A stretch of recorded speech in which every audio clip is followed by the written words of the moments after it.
The story starts. In the middle of a class, we see a boy suddenly starts hearing strange sounds, and the next moment, his body begins twisting in bizarre ways, as if an invisible force has taken control of him. Before his friends can understand what's happening, his head is slammed forcefully onto the desk. When he somehow regains control over himself, he starts trembling in fear. The school administration immediately contacts his family and sends him home. But they don't know that this family has already caught the attention of a mysterious force. This is the story of an ordinary family, parents and 2 children. Today is Ellen's funeral at their home, but some unfamiliar people show up at the funeral, people the family had never seen before, since Annie and Ellen didn't have a very close relationship. No one paid much attention to it. However, during the funeral, someone applies a strange substance on Ellen's corpse, which marks the beginning of an impending doom. That night, Annie finds a letter among Ellen's belongings. In it, Ellen writes that there was a big secret in her life connected to Annie, but she cannot reveal much. She only says that whatever happens, it is necessary. Annie doesn't understand it and puts the letter in a box. But as soon as she leaves the room, something happens that completely shocks her. The next morning, when she goes toward Ellen's locked room, she finds the door open. A large triangle is drawn on the floor, a clear sign of some ritual. Frightened, she asks her husband Steve if he had opened the door. Steve denies it and closes the door again. Just then, they receive a phone call. They are informed that someone has dug up Ellen's grave, which was recently buried. Steve hides this information from Annie so she doesn't get more worried. Meanwhile, Annie says she's going to watch a movie. But in reality, she attends a special meeting where people talk about their lost loved ones. There it's revealed that Annie has a complicated family history. Her mother had a mental illness, and her father and brother also passed away early due to the same reason. She just wanted to open up emotionally in front of someone, but someone there begins to exploit her fragile mental state for their own benefit. The next day, Charlie was making something in her room when she saw a blue light that seemed to pull her toward it. She steps outside and sees her deceased grandmother standing at a distance. Shocked, she starts walking toward her. But just then, Annie sees her and immediately runs after her, as Charlie is running outside barefoot. As Annie and Charlie are returning home, they come across Peter, her son, who is getting ready to go to a party. Annie wanted her shy daughter Charlie to be a bit more social, so she forced her to go to the party with Peter. She also instructs Peter to take care of his sister and not let anything go wrong. But as soon as they reach the party, Peter becomes so occupied with meeting his crush that he leaves Charlie alone. She sits by herself and eats chocolate cake. Suddenly, she starts having trouble breathing. Charlie, panicked, immediately looking for Peter. Peter quickly realizes that the cake might have had dry fruits which Charlie is allergic to. Without wasting any time, he puts her in the car and rushes toward the hospital. But Charlie, sitting in the back seat, keeps getting worse. To get some fresh air, she sticks her head out of the window. Just then, a dead deer appears lying on the road ahead. Peter swerves the car, and it crashes into a pole. There's a violent crash, and Charlie stops breathing. Peter is so terrified that he doesn't even look back and drives straight home.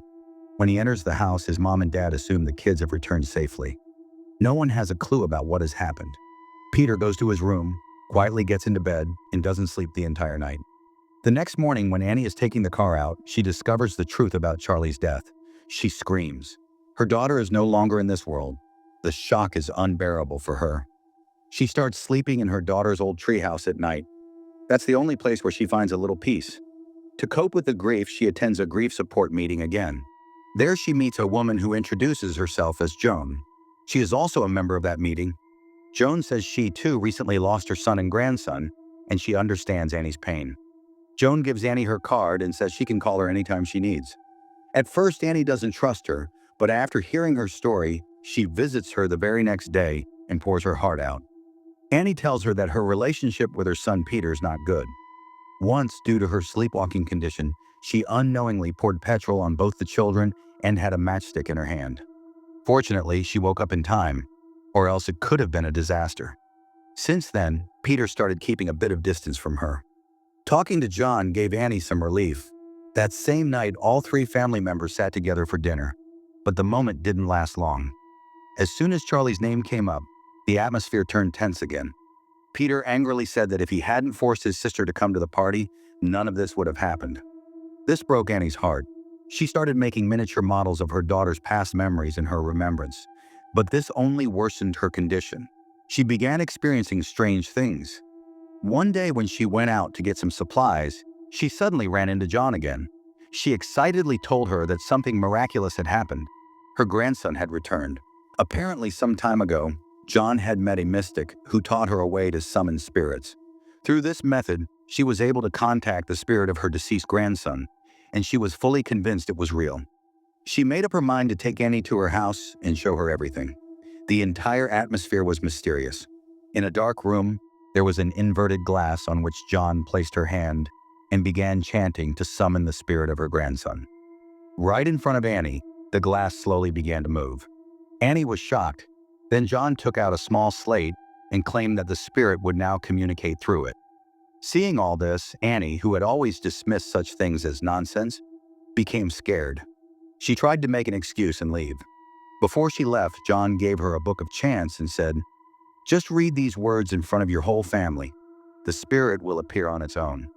Annie did find all this strange, but the memory of her daughter wouldn't let her sleep. Driven by the desire that maybe, just maybe, she could connect with her spirit, she decided to keep the book safe. Later that night, a large number of ants suddenly appeared in the house, crawling all the way to Peter's room. When Annie got up and looked, she saw Peter asleep on his bed, but his entire body was covered with ants. Annie panicked, but the very next moment she realized it was just a terrifying dream. Just then, Peter woke up and saw Annie standing by his bed. He was about to ask something when suddenly Annie blurted out something she had never said before. Realizing what she had just said, she quickly tried to change the topic, saying, "I was very young back then. It was a mistake." Peter's heart broke.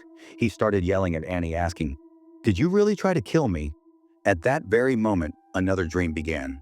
This time, both of them were doused in petrol and set on fire. But suddenly, Annie woke up. It was yet another horrible nightmare. Shaken, she decided she couldn't ignore things anymore. She had to summon the spirit and find out the truth. That night, she called the whole family together, and the three of them began chanting mantras. At first, everyone laughed, but as the glass started moving on its own and strange things began happening in the room, everyone's face turned pale. Peter was terrified, but Annie's condition became even more disturbing, like she was possessed by a spirit. Steve immediately turned on the lights and threw water on Annie's face. Only then did she regain consciousness. But the real terrifying journey had only just begun. The next day at school, Peter was completely distracted. He noticed a faint blue light moving on the ground. As he looked towards it, he saw his own reflection in the glass smiling in a strange way. He became convinced that the spirit of his dead sister was now searching for him. Scared and shaken, Peter immediately called his father.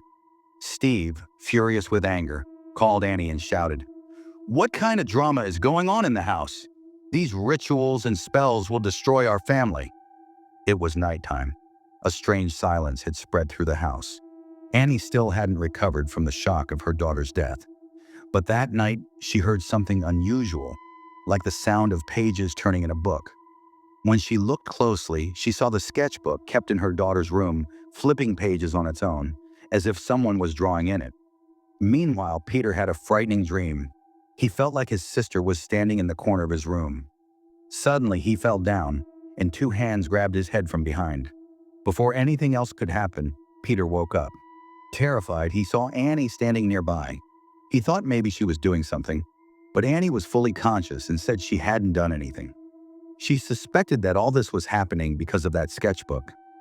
She immediately decided to burn it and put it into the fireplace. But as soon as the book caught fire, flames started appearing on Annie's body too. She realized that there was now some kind of connection between her and the book.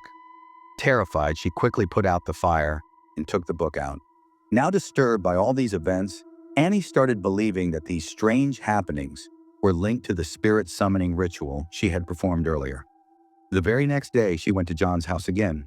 But even after knocking on the door for a long time, there was no response. While returning, Annie noticed a colorful mat laid out at John's doorstep. She immediately remembered that it looked exactly like the kind her mother used to make.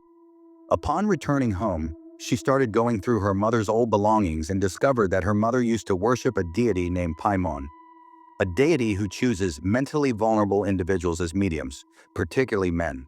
They also found an old photo album in which her mother, Ellen, and John were seen performing a strange ritual together. one that looked more like a sacrifice than a wedding. Annie was now convinced that all of this was part of a larger conspiracy. But by then, it was already too late. In the school cafeteria, Peter was eating lunch when he suddenly heard someone whispering. Someone was calling his name and saying something strange. Peter was frightened. Meanwhile, Annie was still trying to uncover the truth. In the album, she saw a photo of herself, her husband, daughter, and son. But the next photo shocked her. The same photo had been placed as an offering at some temple-like location. And that place was none other than the attic room of their house. Annie quickly rushed upstairs, and as soon as she opened the door, a horrible stench and a swarm of flies surrounded her. When she went inside, she saw something lying on the floor.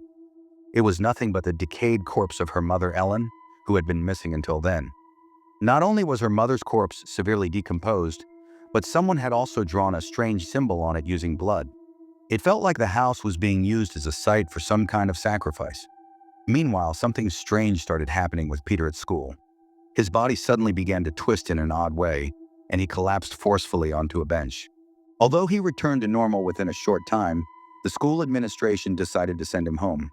As soon as the car reached near the house, Annie came running out in a panic and told her husband everything. But Steve instead started suspecting her, wondering if Annie herself had brought the corpse there due to her unstable mental state. Annie kept trying to explain, but all Steve could see in her eyes was suspicion. Now Annie decided that the sketchbook must be destroyed so that Peter wouldn't suffer any more harm. She poured petrol on it and tried to burn it. But Steve once again thought it was just her madness. In frustration, Annie picked up the book herself and threw it into the furnace.